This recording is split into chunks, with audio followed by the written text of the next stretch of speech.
राधा वल्लभ श्रीहरिवंश। दंडवत प्रणाम महाराज श्री। महाराज श्री, पिछले 5 सालों से जीवन में अंधकार छाया हुआ है, कभी भी सफलता नहीं मिल रही है। जीवन में आगे क्या करूं क्या ना करूं समझ नहीं आ रहा। सफलता किसे माना है आपने? महाराज जी, श्री जी मैं पढ़ाई पूरी की और मैंने श्री जी से कहा कि मैं अब क्या करूं। तो उन्होंने मुझे कुछ संकेत दिए थे कि आप सरकारी में जाइए और प्रभु की सेवा करिए। फिर सफलता नहीं मिल रही उसमें एग्जाम में, और अब है आप हमारी बात समझिए। आपको श्री जी ने संकेत किया, आप सफलता नहीं प्राप्त कर, दोनों बातें झूठी है ना, दोनों बातें झूठी हैं। आप सत्य को स्वीकार कीजिए। श्री जी के संकेत को आप जानने लगे। आप श्री जी के संकेत तो तभी जब आप उनकी मन की बात जान लेना, तो आप कितने बड़े सिद्ध हो गए। और फिर सफलता किसकी चाहते हो? प्रकृति जन्य की। आप श्री जी के संकेत को जान जाओगे तो श्री जी के प्रेम की सफलता चाहोगे, लोकवत नहीं। और ये लोक की सफलता, सुनो पहले, प्रारब्ध के अधीन है। इसकी सफलता के लिए श्री जी से प्रार्थना मत करो। हमारी बात समझना। विद्यारण्य जी एक बहुत बड़े महापुरुष हुए हैं। उन्होंने अपने माता पिता को सुखी करने के लिए, धन प्राप्ति के लिए गायत्री अनुष्ठान किया। ब्राह्मण कुल में जन्म हुआ था। एक पुरस्चरण 24 लाख का ऐतरिक होता है। उन्होंने एक पुरस्चरण किया, 2 पुरस्चरण किया, एक बार भी कोई धन की प्राप्ति नहीं हुई। आखिर में उन्होंने संन्यास लिया। जो संन्यास लिया, माता गायत्री प्रकट हो गई। उनका अब इंद्रासन भी मांगो तो आपका। तो बोले अब क्या जरूरत है, अब तो वैरागी हो गया, विरक्त हो गया। माता पिता भी पधार गए, उनकी सेवा के लिए अर्थ चाहना। 23 पुरस्चरण किए, वो आप तब नहीं आई। उनका तुम्हारे अनंत जन्मों में ऐसे 24 महापाप थे जिनके कारण मैं नहीं आ पा रही थी। अब वो 23 पुराण से चरण से नष्ट हुए पुरस्चरण से, और 24वां तुमने संन्यास लिया। तो अब आप जो चाहो पर, बोले अब चाहिए ही नहीं, क्योंकि अब सन्यासी हो गए, अब तो ब्रह्म प्राप्ति के लिए। तो इससे आभास होता है कि अगर हमारा बुरा प्रारब्ध है तो हमको भोगना पड़ेगा। हम कितना भी प्रयास करें वो हमें, तो हम क्या करें इसमें जिससे हमें परम शांति हो? प्रभु के नाम का जप करते हुए उन पर दृष्टि लगाएं कि प्रारब्ध से हमारा भरण पोषण शरीर का भले, ये हमारा भरण पोषण आपसे होगा नाथ। तो वो एक ऐसे हैं जो आपके प्रारब्ध को भी मिटा देंगे। वो ऐसे शरणागत वत्सल हैं, ये सब लिखा पढ़ी अलग कर देंगे। सुदामा जी को दरिद्रता का योग था। ऐसी दरिद्रता कई कई दिन तक भिक्षा नहीं मिलती थी। ये जितने भी चरित्र हमारे लिए उदाहरण है। मांगने जाते थे तो मांगने से भी नहीं मिलता था कई कई दिन। एक दिन उनकी पत्नी ने कहा कि हमारा आपका तो चरणामृत से भी गुजारा 2 दिन 3 दिन हो, 4 दिन हो, छोटे छोटे बच्चे तो मर जाएंगे ऐसे। कुछ तो उनका श्री कृष्ण के सिवा हमारा कोई नहीं। अब हम क्या कर सकते हैं? प्रारब्ध जब बिगड़ता है ना, वो कोई सफलता नहीं होने देता। तो एक दिन श्री रुक्मिणी जी प्रसाद ठाकुर जी को भोग पा रही थी, रोग से रोक दिया, उदास हो गए। तो उनका प्रभु ऐसी स्थिति हमने जब जब आपकी देखी, तो किसी भक्त को जब कष्ट होता है तब आपको ऐसे देखा है। कौन सा भक्त है और क्या कष्ट है? तो एक सुदामा नाम के हमारे मित्र हैं, कई दिन से भोजन भी उनको, प्रभु आपके मित्र और मैं आपकी दासी, महालक्ष्मी का अवतार रुक्मिणी, आप हुक्म कीजिए, लोक लोक की संपत्ति वहां। बोले उसको चाह नहीं है, हमारे मित्र को चाह नहीं है, और चाह ना होने पर हम विवश हैं। अगर वो चाह कर ले तो सारी व्यवस्था हो जाए। बोले पैदा करो जाके चाह। बोले उनके हृदय में तो नहीं पैदा कर सकते, हम भी, क्योंकि जिस हृदय में भगवान का आश्रय और निरंतर चिंतन है वहां माया की चाह नहीं होती। बोले उनकी पत्नी के हृदय में, बोले प्रयास करते हैं जाके।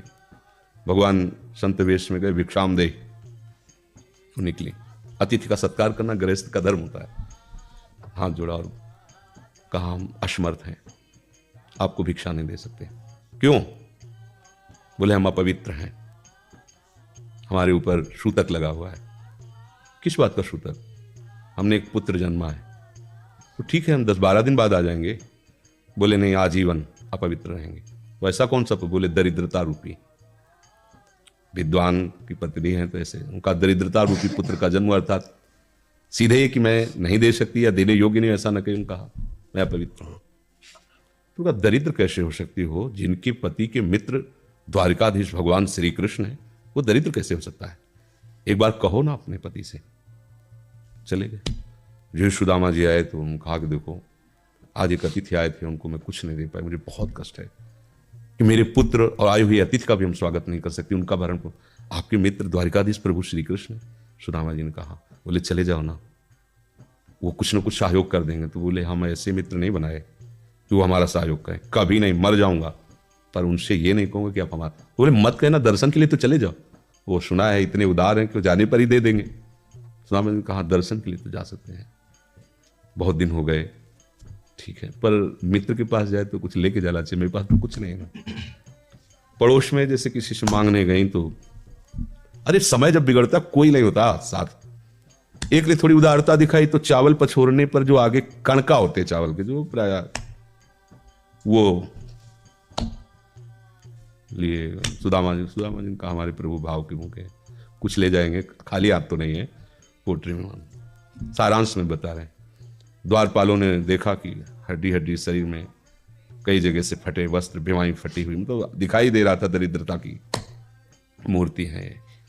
तो उनका किससे मिलना है तुमको? तो उनका श्री कृष्ण से। बोले संभाल के बोलो, क्योंकि पार्षद है, अनंत कोट ब्रह्मांडों के नायक प्रभु के ऐसे बोले कोई श्री कृष्ण वैसे गली आए उनका जाके तो तुम बोलो ना, श्री कृष्ण से जाके कह दो कि एक सुदामा नाम के ब्राह्मण आए हुए। पार्षद गए, प्रभु बड़ा अजीब आदमी है, आपका नाम बिना किसी सभ्यता के ले रहा है। वो कह रहा श्री कृष्ण से कह सुदामा कूद पड़े, भगवान दौड़े। वो पार्षद वो सब की ब्रह्मा जी शंकर जी आते हैं तो वहां खड़े रहते हैं घंटों, भगवान ऐसे भागे। सुदामा जी को पता था ना, हमारे रुक्मिणी जी के महल में रुक्मिणी जी के पलंग पर बैठाते हैं, स्वयं चरण पखारते हैं सब।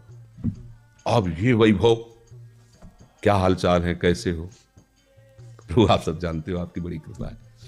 तो ब्याह हो गया, हाँ ब्याह भी हो गए, बच्चे भी हो गए। हमारे पास आए तो कुछ तो लाए ही हो गए। अब वो सड़े से कपड़े में चावल, कैसे बड़ी बड़ी वो वैभव, महारानियां सब भगवान का। चुप ऐसे बोले, देखो फिर चुप कर रहे हो, हमारे हिस्से की चोरी पहले की थी और फिर चुप कर रहे हो। अपनी हिम्मत नहीं पड़ रही थी, इतने महामहिम प्रभु को कैसे हो तंदुर।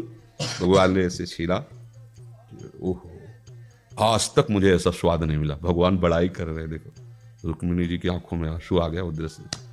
भगवान पकड़ लिया हाथ, बस प्रभु हम आपकी सिवा नहीं रह सकती। हो भगवान तो सुदामा जी का स्वागत सम्मान को अच्छे कपड़े पहनाए।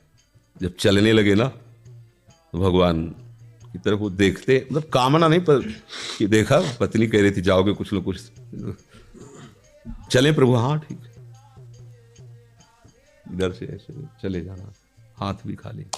प्रभु ने कहा देखो ये कपड़े जो है ना महंगे हैं, रास्ते में तुम्हें चोर बदमाश तुम अपनी पोशाक पहने इनको उतार दो। बोले बड़ी कृपा, कपड़े भी उतार रहे और रास्ते में सोचे देखो निगेटिवली सोच रहे, मेरे श्री कृष्ण मुझे कितना प्यार करते हैं।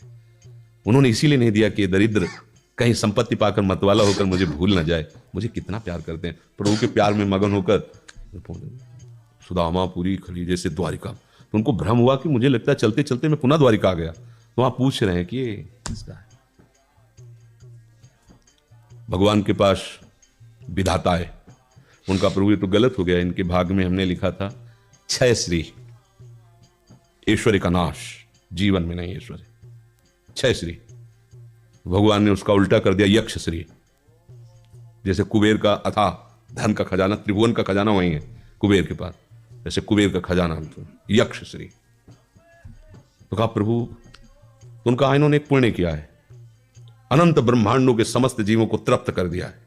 प्रभु खुद को खाने को नहीं तृप्त, बोले मेरे रोम रोम में करोड़ करोड़ ब्रह्मांड वास करते हैं और इनके तंदुलों से मैं तृप्त हो गया, अनंत ब्रह्मांडों का भंडारा हो गया। उसका जो पुण्य होता है लिख दो इनके भाग्य में। अब किसी की चलेगी प्रभु के आगे?